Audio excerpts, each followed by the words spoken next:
a lot of us want to think about just doing this good posture stuff. In Gary's courses in Anatomy of Motion for the practitioners, the course, he speaks about these 5 rules of movement, which you can learn about more in his book called What the Foot, which is a great book, even if you're not a movement practitioner. And he talks about the idea that muscles must lengthen before they can contract. I think we talked about this a little bit when we discussed loading. So the idea of an elastic band, and you need to let it stretch out in order for it to contract. And I think of good posture a little bit in this way. It's not just about yanking things back and trying to hold yourself up, but also making sure that we have access to those muscles by bringing them to their full range the other direction. So hopefully when you were doing that internal rotation, it's hard to do sitting, the floor is getting in my way, but hopefully when you did that, you could feel how you were getting that sense of loading at the back here. So when we're bringing these muscles more long, we give them no option but to have to retract back. So it's not just about doing this retraction to get that shoulders back position. We need to give those muscles something to do, give them some stimulation by bringing them forwards.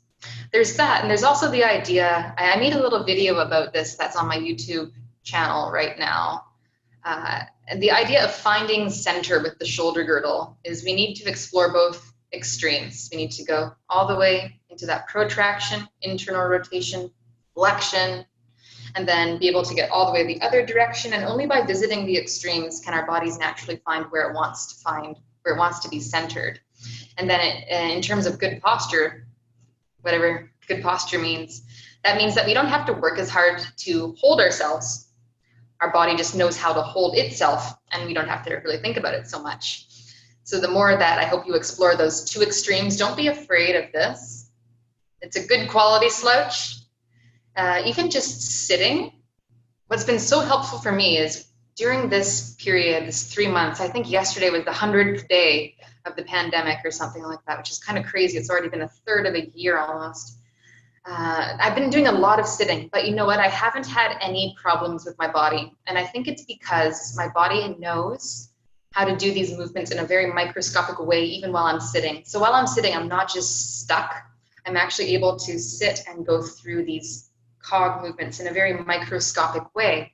And that goes a long way in helping things feel good and keep moving. Even though we're not doing big movements, all the joints are still getting stimulation and they're still maintaining some aspect of movement potential.